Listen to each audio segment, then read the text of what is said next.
From The Nosebleeds. I'm your host, Justice Justo. I'm here with my co-host. Hey man, it's Jordan, man. Y'all just call me JG today, though. You know what's going, man? It's your boy Tino.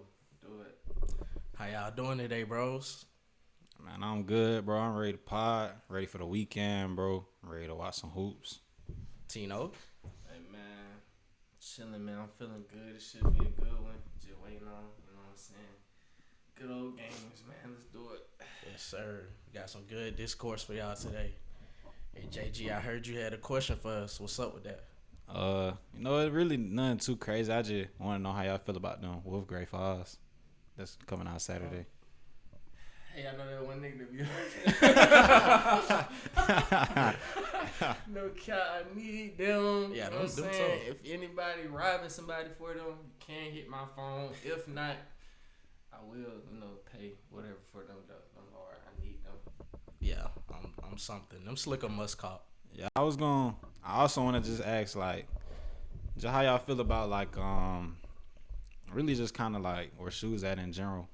I feel like these past 2 years, Jordan Brand been dropping a lot of heat, and I feel like a lot of stuff just been kind of going under the radar. But I mess with it because I always been in the shoes, and, it's a lot of stuff I ain't get before it's out now. Just want to know how y'all feel about that. Yeah. I feel like you said, a lot of heat dropping, and I'm just now getting to the point where, I'm copping whatever shoes I want, but the sneaker game is definitely dying. Oh yeah, I think everything just in general, every medium, clothes, shoes, sports, music, everything kind of just it's just a notch down of what it used to be. The vibes is not that high. Yeah, I mean, I feel the same way because it used to every aspect of shoes just used to be fire. You could have fire. It don't matter what it was. Hoop shoes, it was J's, it was KD, you feel me? Everything was just, it don't feel the same now. But I do like what Jordan doing, you know what I'm saying? I personally been, getting a lot because I wasn't able to when I was younger, man. But, it feel good, man. You see all these same drops when I was in middle school, elementary school. Yeah. Are y'all only keeping up with Jordans? I mean, I keep an eye out on newest hoop shoes. I don't get no hoop shoes. I really don't hoop like I used to, but I like what AE shoes, what they're doing. The Hellstar collab was crazy. I don't know if y'all seen those. Yeah. Ja might have the best signature shoe right now, and he's not even on the court. He's out of his head. But I've been, what I'm saying, I mess with designer. My favorite shoe right now, Margiela replica. You know what I'm saying? Those, any colorway, you just can't go wrong. But, with hype does come a higher demand. And the higher the demand, the higher the price. You could, I think 2-3 years ago, you go on Grail or just any second party website. You could find some Margielas 2, 3, highest maybe 4 if there was rare. But now it's 6, 7, 8. Same pair of shoes I bought probably 3 years ago. That was about maybe low 4, high 3. Or you might go walk into, your local store like a Beezy's or a Good Times and get a good trade in. Man. Shout out Good Times too. You feel me? You might have got a good deal on them, but now just they hitting you over the head for them. But yeah, I definitely like the old school Pradas, the Cups. But yeah, those two designer shoes I like.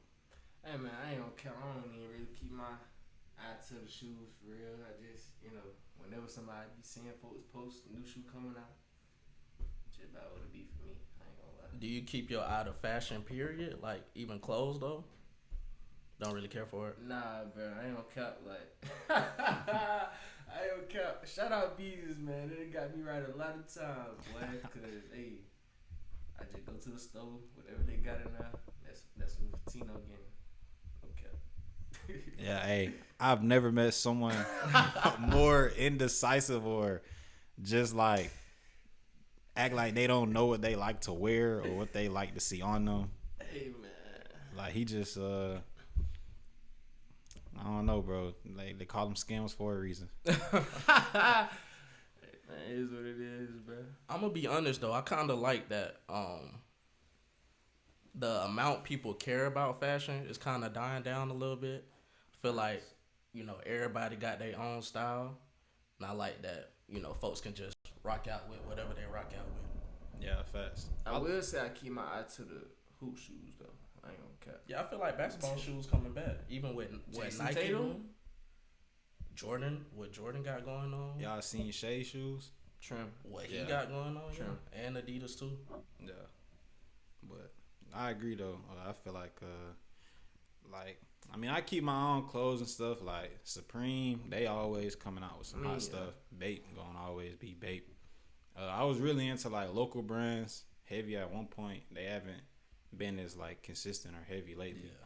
But you know what I'm saying? I feel like at the age I'm at and just where I'm at with myself and my image, like I kind of just want to not really have a certain look to myself, but just, you know what I'm saying? It's not really trying to have a lot of stuff, but just like certain pieces I might like, or I might just want to go out one night and I want to go collar and tie or something, you know what I'm saying? I might want to mix it up. So, I'm just trying to keep things different. Okay. That's something different. I'm glad you brought that up to start the podcast. Like, going along, we had the Hawks. We had Kuminga debut. Tino, how we feeling about the Kuminga debut? I mean, man, what that boy had, 27? Yeah, he was going off. 27, 7, 4. I think he missed like 2 shots. Let me see. Yeah, 3 shots. I must say, I did say, well, I mean, Jalen Johnson didn't play. He got injured early in the game, so it's still too early to say. But, I mean, that's what Kuminga gonna bring, bro. There is a new terrorist in town. He goes by the name of Steve Kerr. I don't understand why he has a season high on his first game with the Hawks. And he's been playing with the Warriors for all this time, building that relationship with the guys over there all this time. And in the first game, he played with a bunch of guys, with dudes.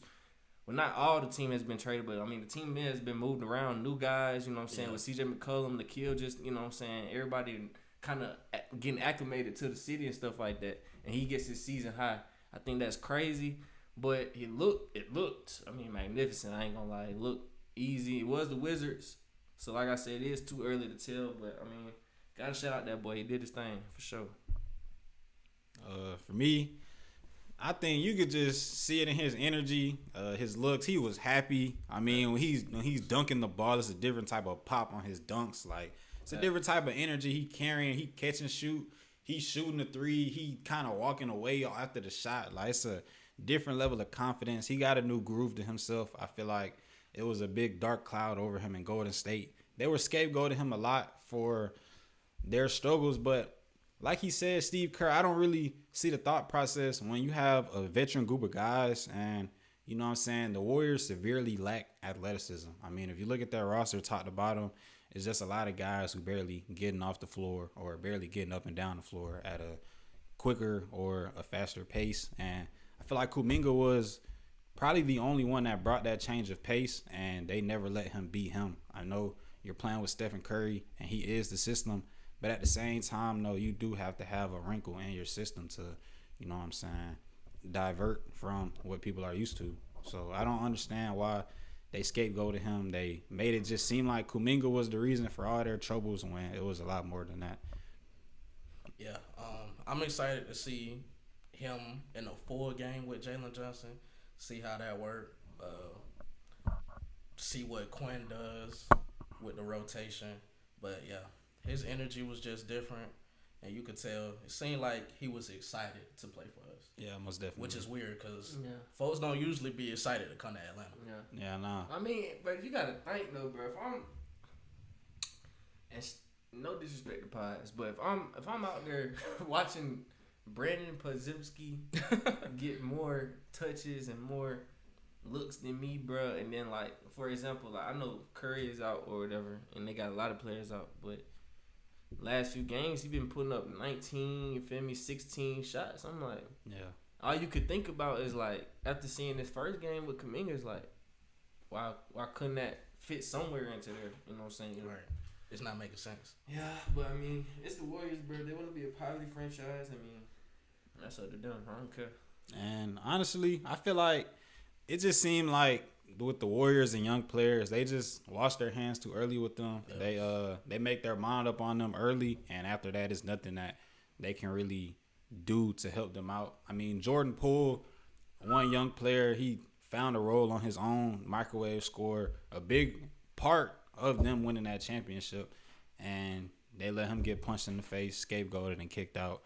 They used the number 3 pick on James Wiseman. Wasn't the best pick. When you draft these guys and they're young, and you're making a lot of picks for upside. Like, I feel like Kuminga was an upside pick, and somebody can't reach their upside if you already have a role in mind for them. Like, I feel like if you're getting a player and you know they're a project player, you have to let them be them to figure out who they can be. And I just feel like they never gave him that opportunity. So I'm glad to see him on the Hawks. You know what I'm saying? He'll be able to find his own way, find his game for real. And they saying that in Boston is JT and JB. They said Atlanta got JJ and JK. What y'all think? I think we'll be in the play-in. That's what I think. Well, I mean, you know what I'm saying? Y'all was already there, though. Y'all was already there. So that's what I'm saying. I don't think he moves the needle that much. I mean, you got to think, though. He our age. He 22, 23, 21.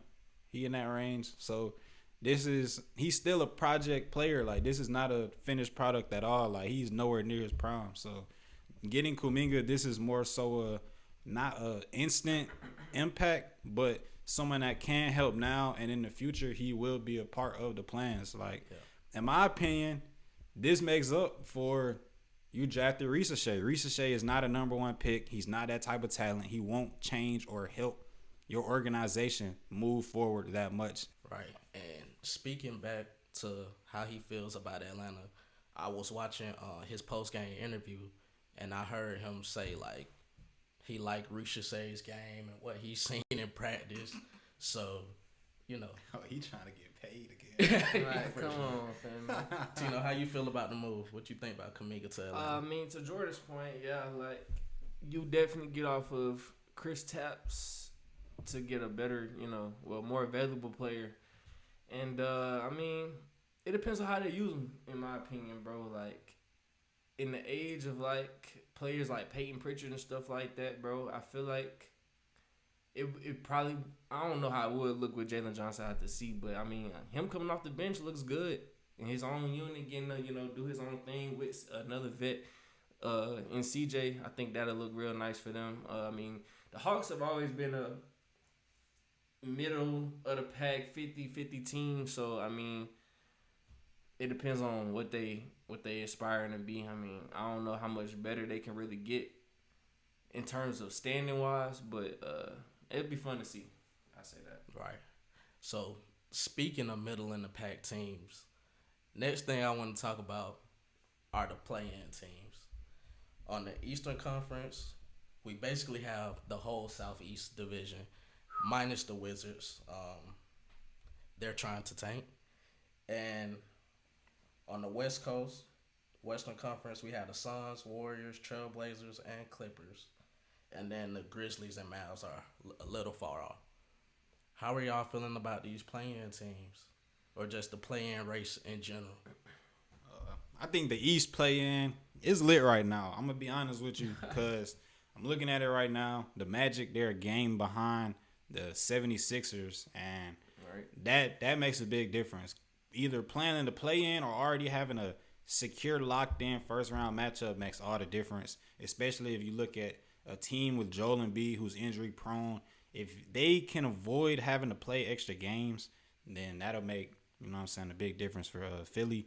And I'm looking at Milwaukee. They're 1 game behind the Hornets. These 2 teams have been red hot. I mean, the Bucks, they got Cam Thomas. They got Usman from the Thunder. They survived Giannis, whatever he had going on. If Giannis can come back, I think they will be able to make a push. But at the same time, though, it doesn't look like the Hornets are trying to come up off that spot. I mean, Con Knuckle, I'm going to keep preaching it. He's my rookie of the year. Brandon Miller is looking like he's starting to put it together. They start Musa Diabate ever since they've started him. they've probably been record-wise the best team in the league in that span. And you know what I'm saying? It looks like they're ready to make some noise. The Hawks, they lose one, win one, lose one, win one. They're just trying to hold on at this point. I mean, anything. So I feel like, you know, everybody just got to hold on to where they're at. But I would really like to see the Bucks make it. The Heat, I'm not nothing on the Heat. I'm gonna be honest with you. We seen this year and year again. Bam, Tyler Hero, Spoelstra doesn't want to play none of their young guys. Jaime Jaquez, he might play 30 minutes one game, play 10 the next. Khalil Ware, we don't know why Khalil Ware is not playing. I mean, some nights he's Anthony Davis, and some nights they treat him like JaVale McGee. I don't get it. So I'm nothing on the Heat, but they are in the thick of the race. So we'll see how it all plans out. Tino? I'll start with talking about the Hornets and the Bucks. Even though Bucks are out right now, I mean, I like the way they've been doing. 8-2 the last 10. Hornets 7-3 the last 10. I mean, those two teams have just been trim. I ain't gonna lie, like beyond belief. Khan is trim, and they got any given night you can get 20 from Khan, Miles Bridges, LaMelo, B. Mill. Like it don't matter who it is, and then Diabate is out there just playing with unbelievable force and defense and grabbing all types of boards. So, I mean, I like what the Hornets are doing. I think they'll be able to stay in there. I think the Bucks make some type of run in that, bro. I mean, they've been playing pretty good, and I think Giannis coming back to this team, I think they're kind of figuring it all out. I love what KPJ has been doing. He's been trim.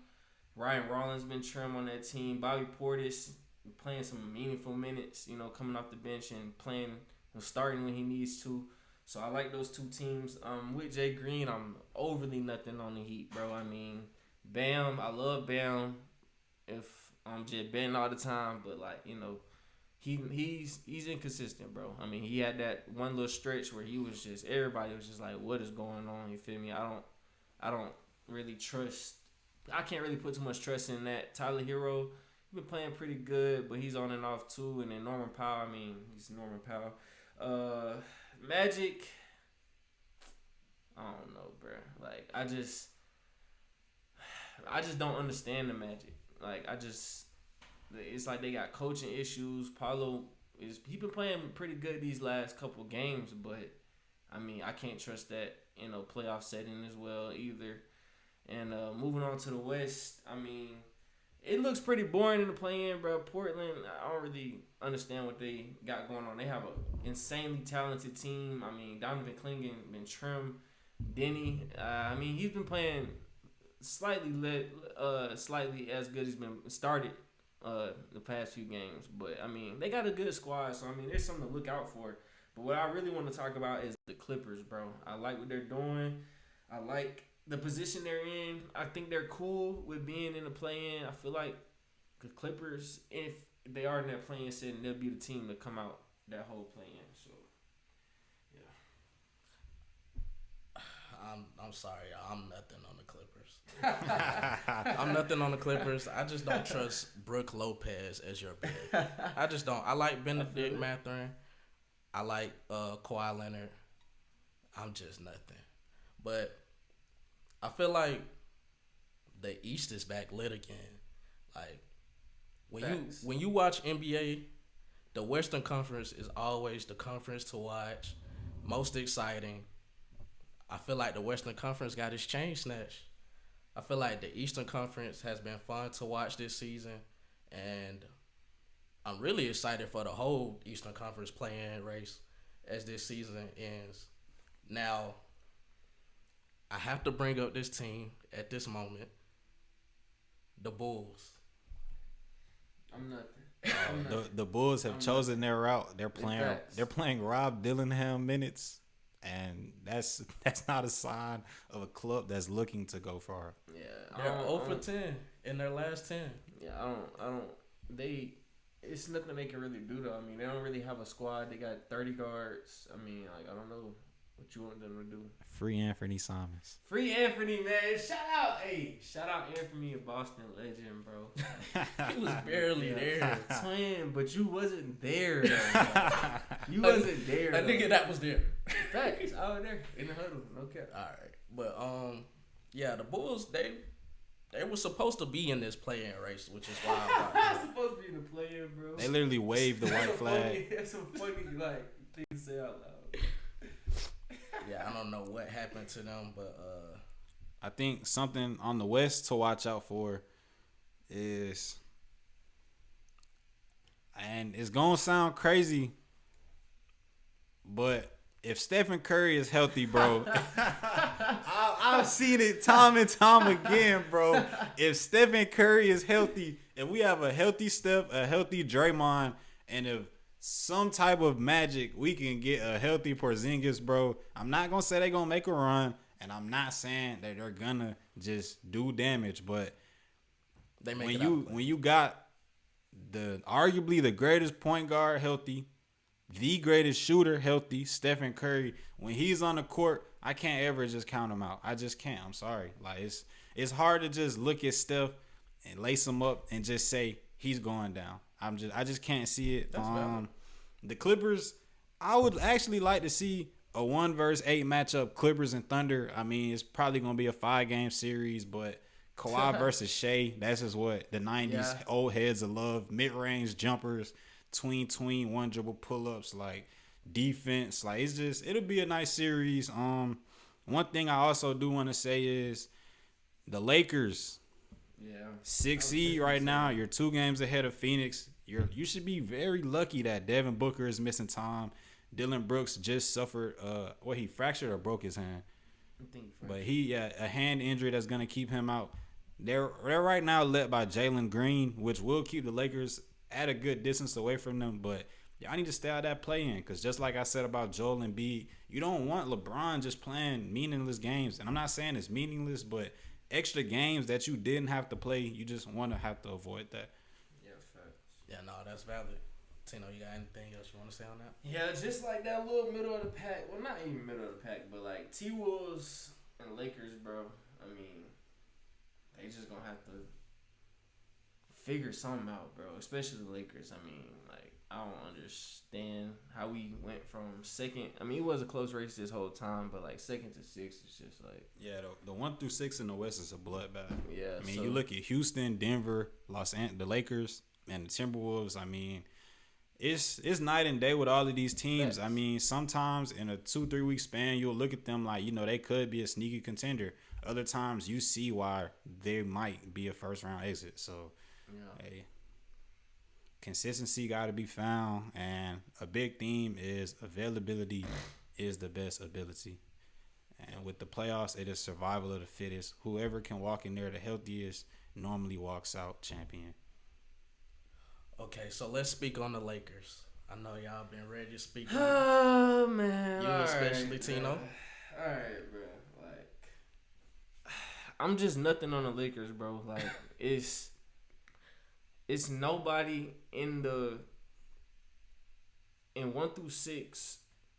It's even some playing teams, I think, that can even get just the edge over us in a 7-game series, bro. Like, I don't think what we have right now is adequate enough to make any type of run. Like, I honestly see us as a first round exit. Like, it's nothing we could really do about it, because I mean, we got DeAndre Ayton saying he don't want to be Clint Capella. Like, we got 3 players on the court, well, really 4 at the same time, that don't want to play defense for real, or can't play defense for real, either or, whichever you want to say. But so I just don't see us doing anything. I'm just waiting for Brian to leave and see what other moves they make, bro. But time they gone, I'm gone too. So would y'all say that prime Clint Capella is better than current DeAndre Ayton? Yeah. From a skill standpoint, probably not. But in terms of understanding role, knowing how to impact the games in the way that you should, and yes, I would take Clint. Right now, I feel like with the Lakers, like, J.J. Redick as a coach, you got to throw everything at the wall. Like, Last year, your team won 50 games, first round exit. This year, you're kind of trending in the same direction. I feel like you have to find something different to just – you got to find some type of momentum. Like, because in sports, you can lose, but it just matters when you lose. If you lose a bunch and earlier in the season and you figure it out late in the year and you get hot, that's what matters because you're carrying momentum. If the Lakers can find some type of lineup change or, you know what I'm saying, just like a combination of groups for lineups or just anything like just to offset like the funk that they're in because it's boring to watch. It's obviously the formula that's been out there is not working. You can say that guys haven't been healthy and people have been in and out the lineup. But when you get down to the bottom of this Laker team, what good wins do they really have on this year? They haven't beat any real top seeds. I mean, I know they beat the Spurs that one game. Spurs are pretty banged up. We were also banged up. But in a lot of matchups the Lakers go into with higher seeding teams, they don't come out on top. And a lot of times it's not even close. So I feel like they have to figure something out. Yeah, it's not. I just don't see a good matchup for us. Like, I feel if we ever would see the T-Wolves, I mean, that's probably the only like people I really see that we could compete with, bro. But I think Spurs, maybe the Rockets. You think so? I think maybe we could get the Rockets. I don't know. I feel like one thing we do have on our side is just two supreme dictators, LeBron and Luka. Like in the playoffs, the game slows down. True. That fits our style of play. And I feel like when you have the ability for 48 minutes in the game where one player can control the pace of the game and you can sit him down and another player can, it'll get kind of interesting in the playoffs. But I still do feel like you have to find, okay, what players and what groups work best with Luka, what players and what groups work best with LeBron. You have to maximize your talent. Austin Reeves, we've seen him been up and down in the playoffs. I mean, sometimes Austin Reeves, he looks like the coldest white boy in the league. Sometimes Austin Reeves literally looks weak, soft. Physical teams have been able to get him off his game, but you know, Austin Reeves is still a good scorer. He's a good ball handler, and I feel like his skill can still be used. So I think the Lakers just have to try to figure something out, man. I mean, you still have Luka, LeBron, like there's two great talents. Like you can make something happen, but right now, what you've been trying to make happen is just not happening. Yeah. My frustration right now is with Luka because he sold the taco the other day. If you know, you know. He shot 8 for 24. How he did that, Kobe. I don't know. Sold the game. Yeah. And then they lost to the Magic. Yeah, we let Paulo Burger Caro Trim on us. Boy had 36, didn't it? Yeah. Crazy. I took him on my parlay. Sims was the former leader of Paulo FC. he said Paulo was indeed a mix of Carmelo, Paul Pierce, and LeBron. he was very high on Paulo Beccaro going into this season. I just want that to be known. Hey man, shout out PB No J, bro. I mean, I ain't PB No J. Nah, I mean, bro, I mess with CJ Stroud. I mean, I mess with Paulo, bro. He just gotta, bro. He just gotta take that leap, bro. I don't know, like, you feel me? Like the team they have. It's a good. I mean, it's basically. I ain't trying to say they're the same, but like they like another version of the Hawks to me, bro. Like, I mean, they got a good team, bro. It's just like depending on what y'all want to do with it, bro. Yeah. Now they run the same as the Hawks. I don't know. But their coaching situation, I don't know what they got going. They're definitely supposed to be a lot better than what they are. Franz, Bain, Anthony Black took a crazy jump this year. Jalen Suggs. They're supposed to build off that loss against us last year, bro. Which us? Y'all keep track of all the us's and the we's Tino got. He's a fan of like 10 different teams. Hey man, I just go where the money go. But nah, Celtics for sure, bro. I mean, like, talk about that series. I don't know why they wanted to go 1v1 with Jason Tatum. Just live with all Tatum could do. I mean, he's just some of the best basketball you could ever witness. If you ever want to teach a young kid or, you know, anybody that's trying to be great in basketball, how to play basketball, just pull up some Jason Tatum highlights. But that was crazy. They coaching, Jamal Mosley, he's a terrible coach to me. So yeah. Okay, what's your frustration with the Rockets? Let's get it out. Bruh, I mean, it's not really no. Well, I mean, for one, they don't got no point guard. For two, like, the lineup's cool on 2K, but like, I mean, it don't really. To me, it don't really work, bruh. KD with Sengun, with Amin Thompson, with whoever else, Jabari Smith. Like, come on, bro. Like, it's just. I thought it was gonna be scarier, bruh. I mean, I thought Jabari Smith was a better player coming into the season. I mean, he's not terrible, but like I thought he was a better player than what he was. Pull up the fouls. And Amin Thompson, I mean, bro, he Dyson Daniels, bro. He can't. Bro, I'm gonna be honest. Shoot, bro. Amin Thompson is you if you were 6'7". Rebounder, screen setter, dunker. Hey man, I can shoot, bro. Shout out Westlake 9th grade team, bro. 2 for 3 that season from 3, no cap. The Rockets are that team in 2K, by the way. KD is unstoppable. Nah, facts. Yeah. But I don't. That's what I'm saying though. You can't.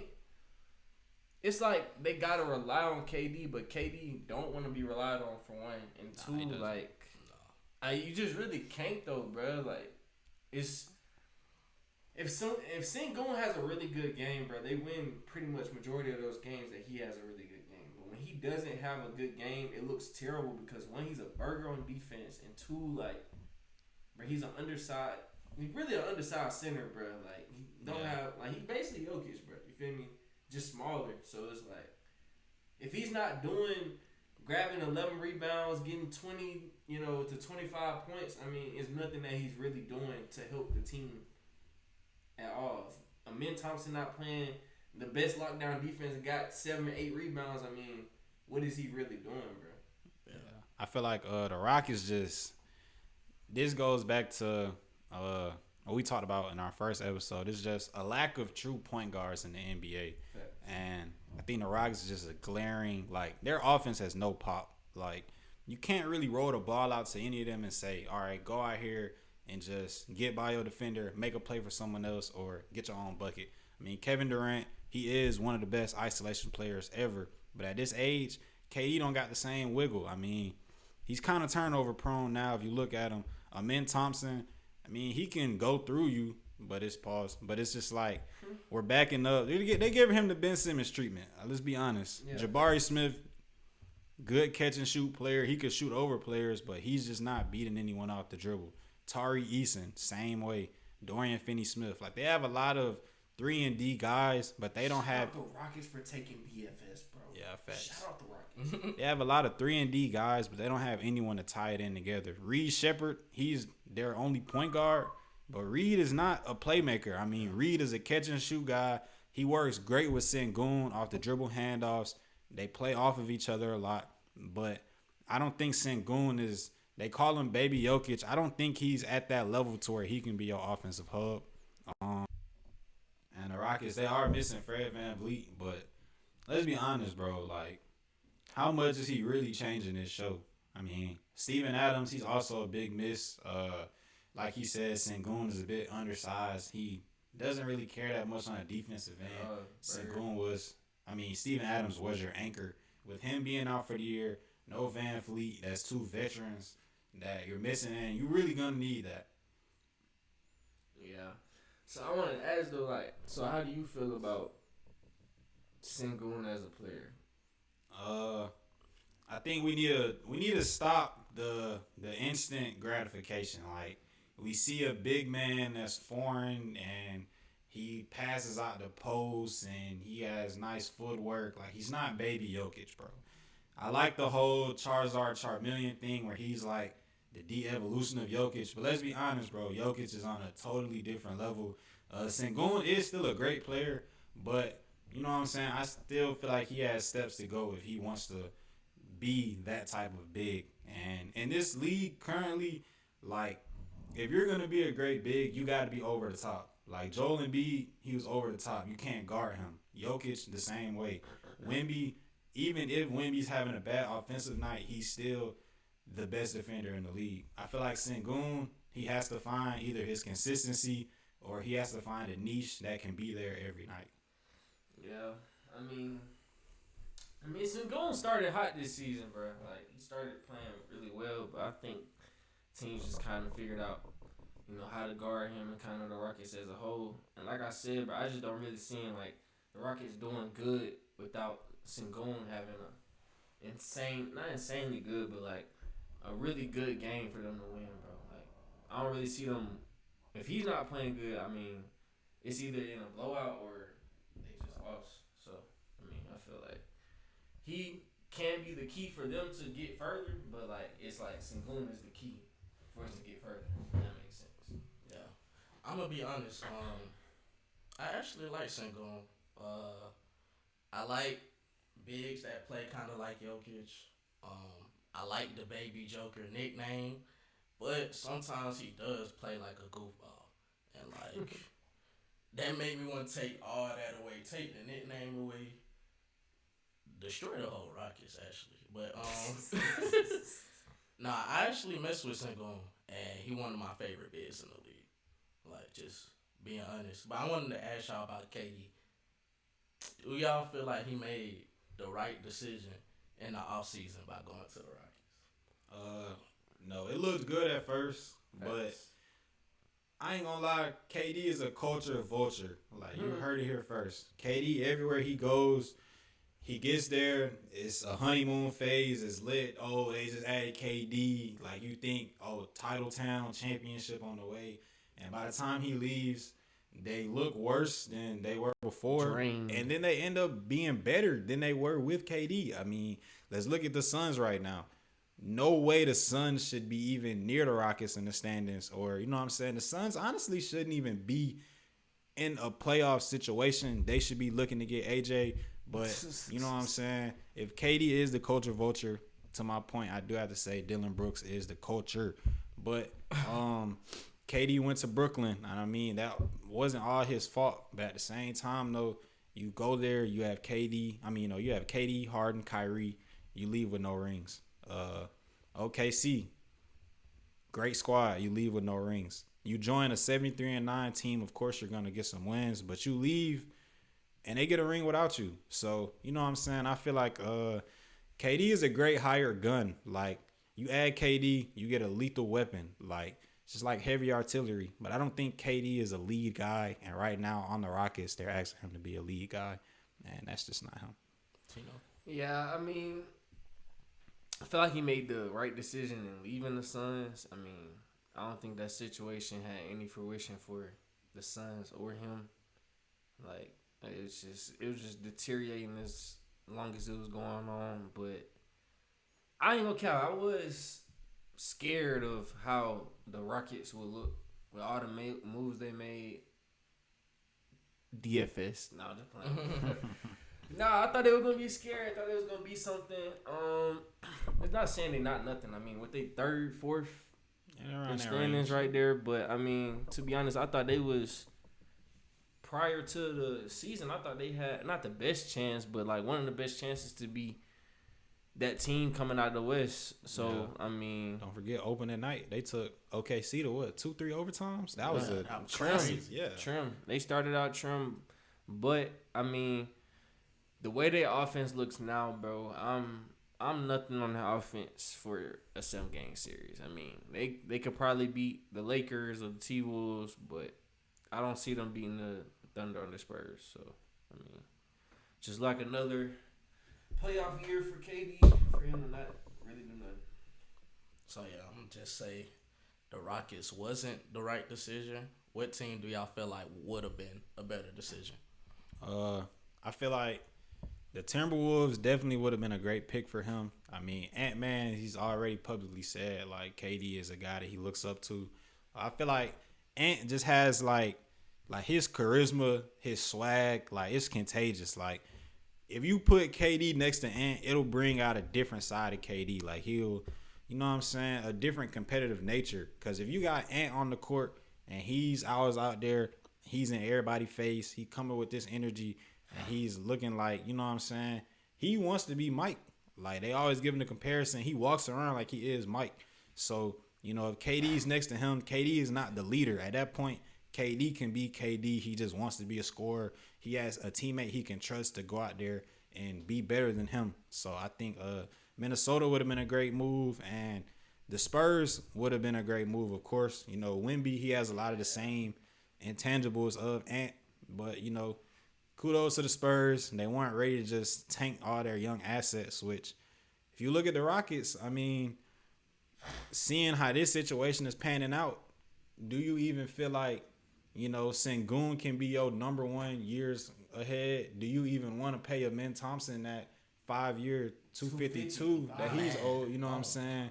Is Jabari Smith a guy that you really want to be one of the heads of your young core? Like, you're kind of looking at all your pieces like, I don't know, you know what I'm saying? Like, the year before with Jalen Green, Dylan Brooks, it was a different energy. Everybody was young. You know, we're all still gelling. But now that we're in a win-now situation because of KD, is this what you really want? And you traded away, I mean, your young, like, star. So, I mean, tell the truth, I mean, what, KD ain't got but, like, 3 years, bro. In my opinion, bro. Yeah, like, most definitely. So, and you can't even, I mean, it's definitely a win-now situation. They don't have a win-now team. So, I mean, that tells you. Next teams I want to talk about are the Spurs, Thunder, and Pistons. People on social media are talking about those teams being at the top as a result of tanking, but I feel like they're at the top as a result of rebuilding. How do y'all feel about those teams? For the Thunder, I don't think any tanking was involved. Their GM, Sam Presti, he's a madman. I'm not gonna lie. It's like he went on 2K, started up a My League, and he just traded all his best assets and just bet on the future. I mean, Shea, no one would have ever thought that trading Paul George for Shea Gilgeous-Alexander could have ended in this. I mean, this is just one-of-one hindsight. It got him a championship. You get Chet with the number 2 pick. Great piece for them. J-Dub, he ends up being one of the underrated pieces of the draft. And then you fill out your roster with vets, Isaiah Hartenstein, Alex Caruso, Lou Dort. You know, he kind of becomes like your enforcer type of guy. They got a bunch of just roll. Everybody is bought in the Thunder system right now. They don't have a single player on their team that's not willing to go out there and do what they have to do to win. And that's why they carry this energy. Now, the Spurs, I'm not even going to say they tanked. They got really lucky. You get Victor Wembanyama. That's any team who got Wemby, you are going to be good. Generational pick. But being able to land on Stephon Castle, you know, where he was a rookie of the year, he's looking like another great young piece. They landed on Dylan Harper too. Like, they just got really lucky in the lottery, bro. And then they was able to pick up De'Aaron Fox. Like, they just picking up all the right pieces, man. It's just it just happens like that. And Detroit, I don't even think Detroit was tanking. They drafted Killian Hayes. He was like the number 7, number 9 pick at one point. Terrible. Didn't pan out. And you end up with Cade Cunningham. This is the results of when your number 1 pick pans out to being a number 1 pick. It's a great stretch of number 1 picks besides Ricochet, and you're seeing the results of great number 1 picks. Tino? The Thunder have just been playing good. It's surprising, not surprising, but I think that the thing that's key to teams winning in this league or winning championships, whatever it may be, just winning in general, is having an identity. And the Thunder definitely have their identity. They're physical. They're in your face. They're like, no matter who's on the court, you see the same type of team always, bro. And that's one thing I like about them. So I think they can do something. The Spurs, they're another team that has an identity. They're like, back to Jay Green point, bro. They Carter Bryant, Dylan Harper, Stephon Castle. When was Keldon Johnson drafted? Keldon Johnson. Yeah, Vassell. You feel me? Devin Vassell. Like they just been having so many good picks, bro. And in addition of, you know, Fox and even, bro, like, even though I take the under on him like every other day, Harrison Barnes, bro, I ain't gonna cap. Great vet piece. He got great vet piece, great minutes, bro. I ain't gonna cap. He be putting some good minutes in. So I like what they got. And then of course Wemby, like, it's just nothing you can do with that. The Pistons, I am cap, like, bro. If it wasn't for Joe Mazzulla, bro, like, they'd have to go coach of the year. Like, I ain't gonna cap. Like, Pistons I just don't. They team didn't seem like they would be doing this, bro. Nah, bro. At all. And then you got Cade feeling like he said the best American in the league, but I mean, he's playing like he is the best in the league. He's taking shots like he's the best in the league. He has the ball like he's the best in the league. I mean, like, they didn't really do nothing, but without Cade, they're nothing. So, I mean, to say they tanked is crazy to me, but Jalen Duran's been looking nice. I mean, D-Rob put some nice minutes, even though he, not playing, but, I like those teams, bro. I think out of that 3 teams, though, I probably have to take the Spurs, bro. Spurs or the Thunder, bro. I still got to see what Detroit does. Because, like I said, I mean, that playoff atmosphere is different, bro. They did kind of give the Knicks a run for their money last year, but I don't know. Coming out, the East is a very big uncertainty, bro. Because, I mean, you could say, like, Detroit is the best-looking team right now, yeah, but, I mean, if Boston gets Tatum back, I mean, there's no telling what we can do, bro. There's no telling, like, no telling what can happen, bro. That's why I like the East right now, because it's just a whole big mystery. But, yeah, I probably, out of that 3, I'd probably take the Spurs, though. Just because they got the one up on the Thunder, for sure. I mean, I already said last episode that I agree that I got the Spurs as well. I feel like I already said, I feel like all 3 of these teams have rebuilt instead of just saying, oh, these teams, they were tanking. I feel like tanking is losing games kind of purposely, like intentionally losing games. Yeah. To go out your way, get the high drive. Shout out to who? Kings. Kings and the Jazz. And the Jazz. Yeah. Those teams are tanking. The Pistons were just actually bad. The Spurs were just actually bad. Yeah. The Thunder, that GM, he's a genius. But one thing I feel like all 3 of these teams have in common is culture. I feel like all of these teams have built a culture. Like Tino said, all of these teams have an identity. Do y'all feel like these teams rebuilding is kind of phasing out the super team thing?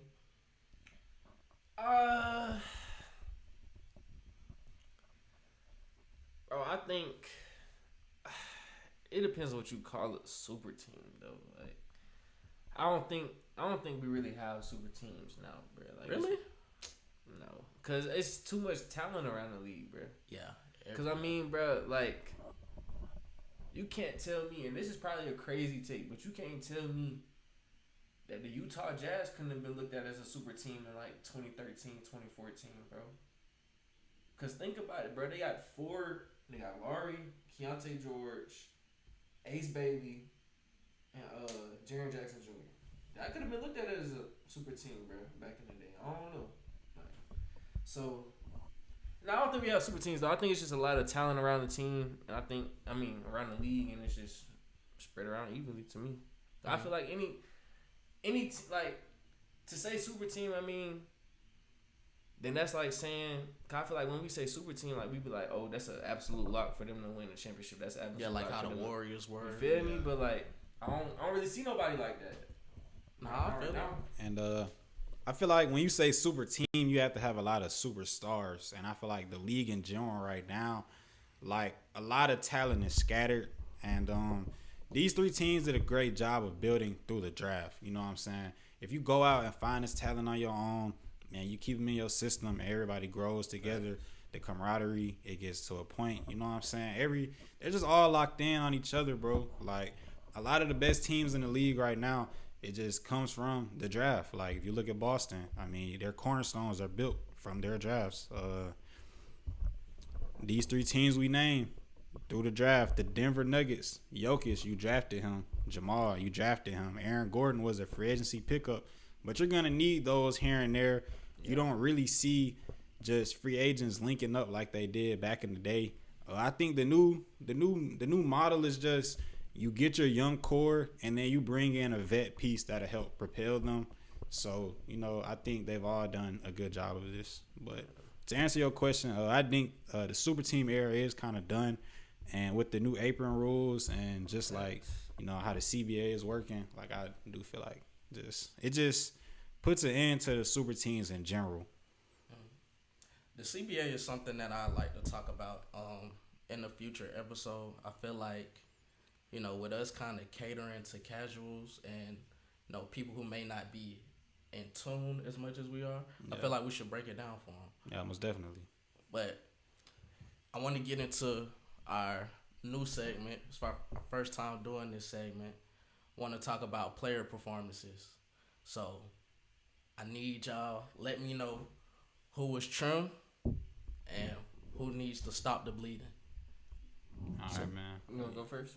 I was gonna say, who been trim, bro? Fresh off suspension. I gotta go, my guy Jalen Duren, man. I mean, he's looking like a top 5 big in the league since coming off suspension. 26-13, 25-14, and last night against the Thunder, 29-15. He's playing very efficient. He's an enforcer. A lot of no one's really just messing with him down there. I mean, hey, he's a strong dude. From what other players have said, one of the strongest in the league. He's a real big man. He's not doing all this cute, what I'm saying, all these extra dribble moves, spacing out to the 3. He's going in there. He's setting hard screens. He's rolling to the paint. He's dunking. He's crashing the glass.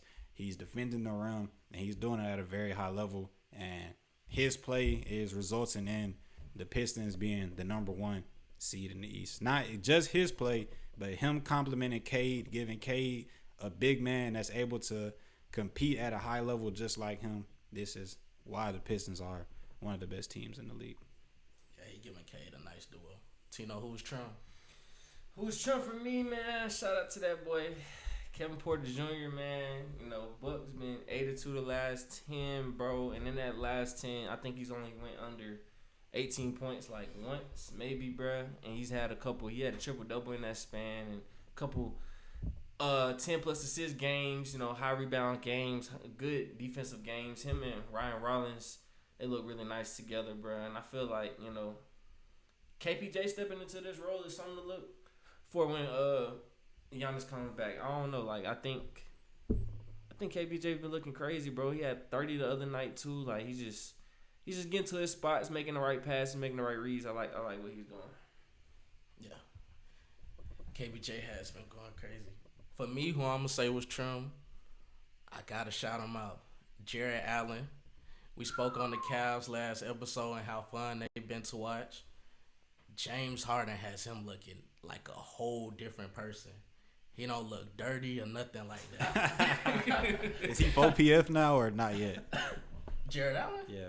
Nah, he close. He ain't 4PF. It's almost training day. 4PF for affiliate team. He can run the socials. Nah. He just CBFW. Not the same. But yeah, he had 27 and 11 in their last game, which they did end up losing by 2 to the Bucks. He caught a rebound at the end, tried to hook it back in, but yeah, the buzzer went off.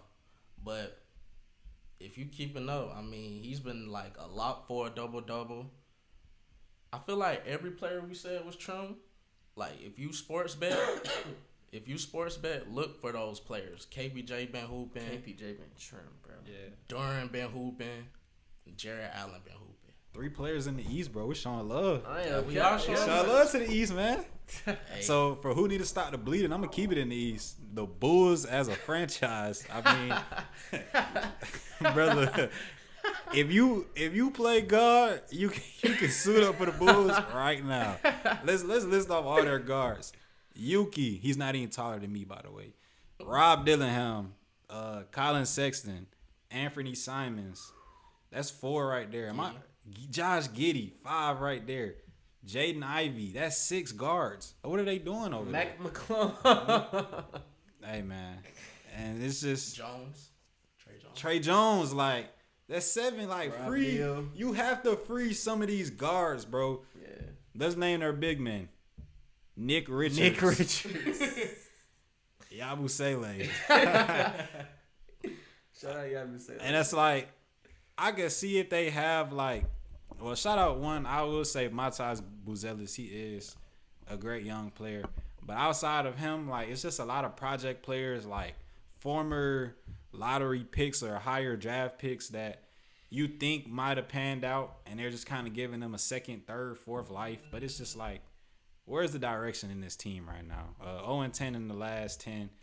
Let's stop the bleeding, man. This is the same franchise that had Michael Jordan, Derrick Rose. Can we bring back some glory, some integrity? And can we at least look like a team that has a direction?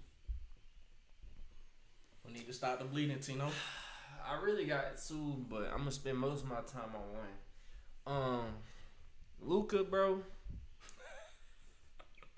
You stinky, fat, sloppy, dirty, chimichanga eating ass. Like, come on, bro. Like, I just don't understand, son. Like, you supposed to be Luka, like, and you here looking like Luka, like, oh my God, Luka. Like, bro, you not trim, twin. You actually, sorry, you pump faking with the last shot, then trying to blame it on Brian. WBG not going for that. I'm telling you, we not going for that. So we've been escaping last second shots for a minute now. Hey, we been here before, boy. We ain't going for that. But shot it. I mean, Luke, you just gotta figure it out, bro. You can't be a hindrance on offense and defense, bro. You can't be shooting 33% and then you get put in a pick and roll and you just like shadowing dudes. Like, no, bro, I can't go for that. And not another player. But I would just like to say this, DeJounte Murray, bro, you funny. You dumb funny. He said, yeah, they not a contender. They can't make the playoffs. They can't do anything, but can they make the play-in? I'll be there for y'all not making that. But yeah. 10 games out to play in, and he said he coming off an Achilles like, hey, we making a push. Hey, brother put up 13 points and said, hey, look out. I'll be there for that push. Hey, I ain't gonna lie though. Keep pushing, bro. Anything so the Hawks cannot get a higher draft pick. Keep pushing, man. I've been front running the Derek Queen trade was worth it. Keep pushing, bro. Y'all see how much he hate us, like Atlanta teams. Like, come on. But yeah, I'm gonna go with the team as well. The Kings. The Kings gotta stop the bleeding. It's so sad to see where Zach LaVine, DeMar DeRozan, Russell Westbrook, like where their careers are. These are players that should be contending for a championship. You know, just basically like closing out something for their legacy. Definitely contending for a championship. And to see what the Kings are doing, the Jazz, y'all not slick either. The Jazz too, but the Kings weren't supposed to be where they are right now, and it's just sad to see. So for me, they 1 for 9 the last 10 games. Kings, I gotta stop the bleeding. Yeah, to your point, bro. Like, I hate seeing players that are not in their last days waste away time that they still have, bro. Like, I used to love watching DeMar DeRozan, bro. Like, it's just like, what am I watching now? I mean, I can't even blame him. Like, him and Zach. I know Zach went out of there too, and like, Russ has been trimmed though. I ain't gonna count. Russ has been trimmed. I was gonna say, I'm just glad to see Russell Westbrook gets to live out his glory days as a number one option. I know you have. Shout out Maxine Reynard. Can AJ DeBanster even save this squad? Nah. Who can save this squad? Like what moves could they make? Is my thing. They gotta clean house. They gotta get on their knees and pray to God. I'm gonna be honest though, I wouldn't want to see none of the high draft picks on the Kings. Like that's horrible. It's a waste, bro. It's no random European that's coming over that's gonna be a top 5 pick. They could just get him or something. Why didn't they trade Sabonis at the deadline? Like, they have pieces to trade. They just didn't trade him. Now he out. They drafted Devin Carter. That was a bad move. You had Hallie and Fox. You got rid of both of them. Your return was nothing. I don't know what they're doing, bro. Stop the bleeding, bro. Stop the bleeding. We appreciate y'all for tuning into another episode of From The Nosebleeds. Again, we hope to become y'all favorite podcast. We appreciate all the support. Y'all keep it going. JG, you want to take over? I ain't, you know what I'm saying? I ain't know that was my thing. But, you know what I'm saying?